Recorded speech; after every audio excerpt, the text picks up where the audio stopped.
So we are going back to football और हम आज फुटबॉल की ही लगता है बातें करेंगे। दूसरे सेमीफाइनल में आपको पता है कि अर्जेंटीना के हाथों इंग्लैंड की शिकस्त पर हम प्रोग्राम के आगाज़ में बात कर चुके हैं।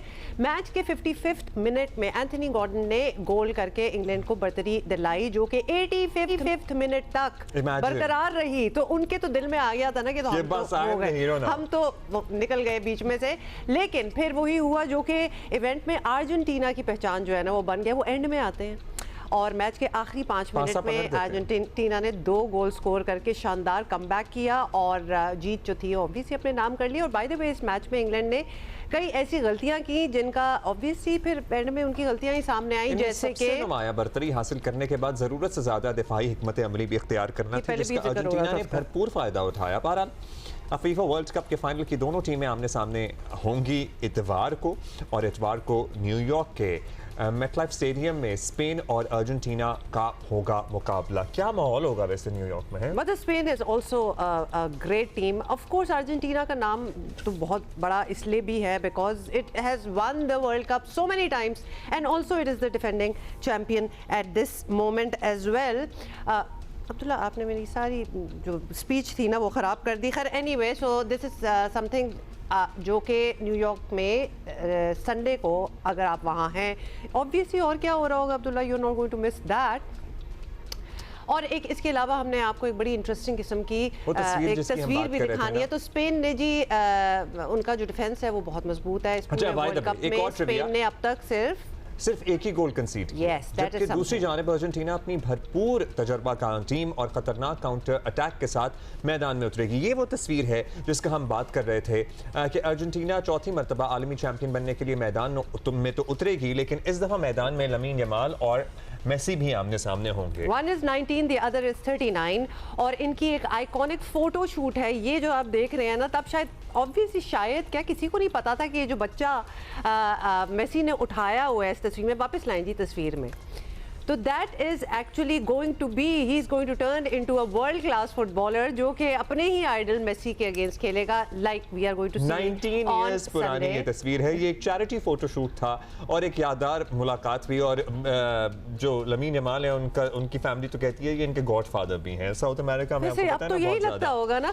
एंड यू नो ये जो यमीन जमाल है, मतलब देयर फैमिली वन इट, उनके बार्सिलोना में एक पूरा कैंपेन था जिसमें आप मतलब you could win a photo shoot with Messi and they won it. और ये तब उस तरह ये फोटो शूट जो है मेसी के लिए एक और एहसास ये भी है कि 3 वर्ल्ड कप फाइनल खेलने वाले दूसरे खिलाड़ी भी बन गए हैं। दूसरे खिलाड़ी भी बन गए हैं। सो इससे पहले काफू थे by the way.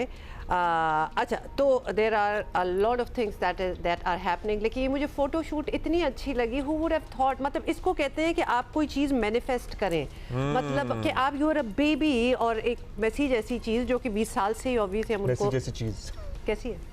Yes, I mean like he's so huge that you want to be a part of, you know, in his aura any way you could. और ये और ना सिर्फ ये तस्वीर, it has come full circle. They are going to be playing against each other. और ये भी है कि बार्सिलोना के साबिक लेजेंड है मेसी और ये करंट सेंसेशन है लमीन यमाल। सो ये अगेन आमने सामने मतलब इस तरह against each other in the opponent team. So या वैसे मेसी कितने डिफरेंट लुकिंग थे ना, अब इनके बाल शाल मतलब अब इन्होंने काट लिए हैं, छोटे हो गए हैं। Okay, let's talk about it. कौन है हमारे साथ? ईसा खान है हमारे साथ। सो ईसा, अस्सलाम वालेकुम, बहुत शुक्रिया आपने वक्त दिया। ईसा, मैच देखा कल आपने, क्या लग रहा था आपको? कल हमारी और भी लोगों से बात हो रही थी, सब ज़्यादातर लोगों की इंग्लैंड फेवरेट टीम थी कल। सो क्यों आप लोग इंग्लैंड को फेवरेट कह रहे थे? ज़ाहिर है उनकी incredible performance toward the tournament, लेकिन उसके बाद अर्जेंटीना ने साबित कर दिया कि वो क्यों हैं चैंपियंस और डिफेंडिंग चैंपियंस। बिल्कुल, इंग्लैंड की टीम हमेशा फेवरेट होती है और वर्ल्ड कप में, और ये मुसलसल तीसरा सेमीफाइनल हार चुके हैं। और एक ही गलती मतलब हर सेमीफाइनल में इसने दोहराई है। जिस तरह कल टीम ने स्टार्टिंग में बहुत अच्छा खेला है, और ख़ासकर जो अर्जेंटीना की ऑफेंस लाइन में जो है ना ये प्रेसिंग कर रहा था 5 प्लेयरों के साथ, ऐसा लग रहा था कि ये बिल्कुल आज अटैकिंग मोड में है और अच्छा खेला है तकरीबन 60 मिनट तक।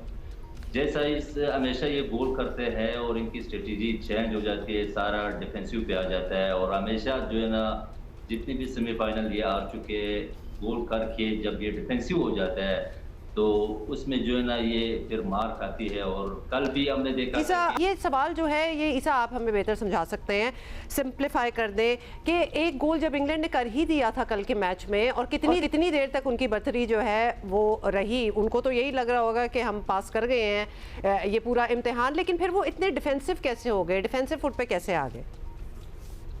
बिल्कुल यही बात है कि मतलब ये तीसरा सेमीफाइनल है, मैं कह रहा हूँ कि मतलब ये हमेशा जब भी गोल करते हैं तो डिफेंसिव पे चले जाते हैं।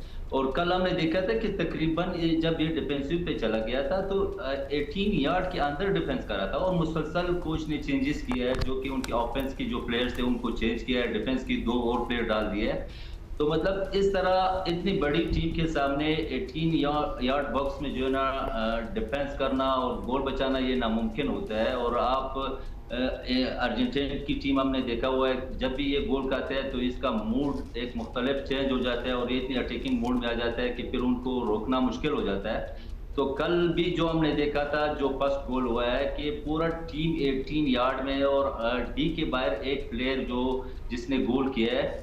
तो मेरे ख्याल से यहाँ पे अमूमन जो है ना एक स्ट्राइकर जो है ना जो सेकंड बॉल के लिए जो है ना यहाँ पे खड़ा होता है, इस एरियाज को जो है ना मार करते हैं। तो आप देख ले तो सारा पूरा टीम जो है ना बॉक्स के अंदर है। तो मेरे ख्याल से इस तरह जिस तरह बाकी सेमीफाइनल में इंग्लैंड हार चुके हैं और हमेशा फिर लोग यही तबसरे करते हैं कि ये जब डिफेंसिव पे चला जाता है तो ये फिर मैच नहीं रोक सकते।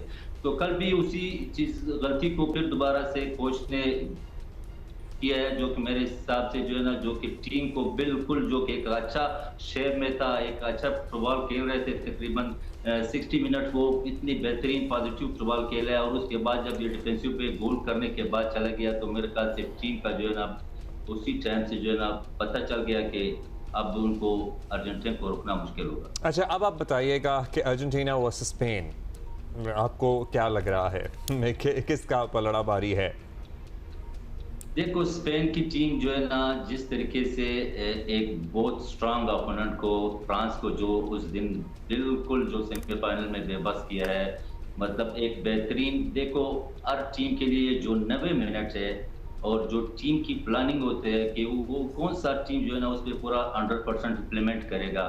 तो जो स्पेन की टीम उस दिन खेला है तो मेरे हिसाब से जिस तरह उसने बॉल पोजीशन रखा है और जिस तरह एक परफेक्ट डिफेंस के साथ उसने खेला है और इसकी मिड बहुत बेहतरीन तरीके से जो बॉल जो छीन रहा था, मतलब फ्रांस टीम को जो है ना जो उनकी ऑफेंस लाइन है उनको खेलने नहीं दिया है। और खासकर जो उसकी कीपर ने जो आउटस्टैंडिंग कुछ इस तरह बॉल निकाले और कुछ इस तरह बॉल जो है ना जिस तरह 2-3 बॉल इस तरह डिफेंस को लाइन को क्रॉस किया है, जो कि एम्बापे बिल्कुल फ्री जा रहा था, जो कि कीपर ने एक स्वीपर का रोल प्ले किया है और बॉल को बचाया है। तो मेरे ख्याल से अगर देखा जाए तो इस वक्त जो स्पेन की टीम है वो डिफेंसिव लाइन और उनकी मिड जो लाइन है वो बहुत प्रॉपर तरीके से बेहतरीन तरीके से खेल रहे हैं और एक ऑर्गेनाइज तरीके से खेल रहा है।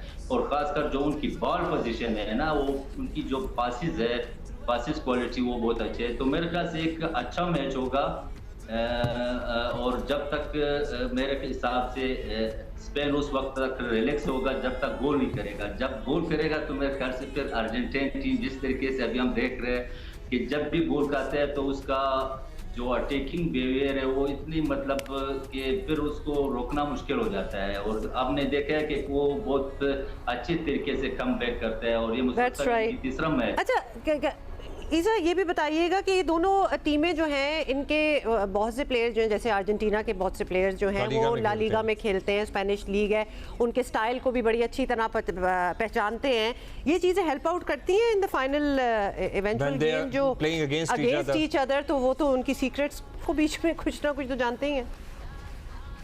बिल्कुल, ये मतलब प्लेयर की जो इंडिविजुअल चीज़ें हैं वो हर प्लेयर का पता होता है एक दूसरे को, जो अपने क्लब में खेलते हैं, जो उनकी की पॉइंट्स है वो भी पता होता है, जो उनकी वीक पॉइंट्स है वो भी पता होता है। तो लाजमी बात है। और खासकर इस पे हर टीम के साथ जो है ना इस तरह कोचेज है जो कि इस पे हेड कोच को रिपोर्ट्स देते हैं कि इस प्लेयर में क्या क्वालिटीज़ है, किस तरह मतलब इनको रोकना है। तो कल अगर आप देखा जाए इंग्लैंड की टीम ने फर्स्ट हाफ में जो है ना जो अर्जेंटीना की मेसी को बिल्कुल खेलने नहीं दिया है। जब तक मेसी नहीं खेल रहा था तो अर्जेंटीना टीम नजर नहीं आ रहा था।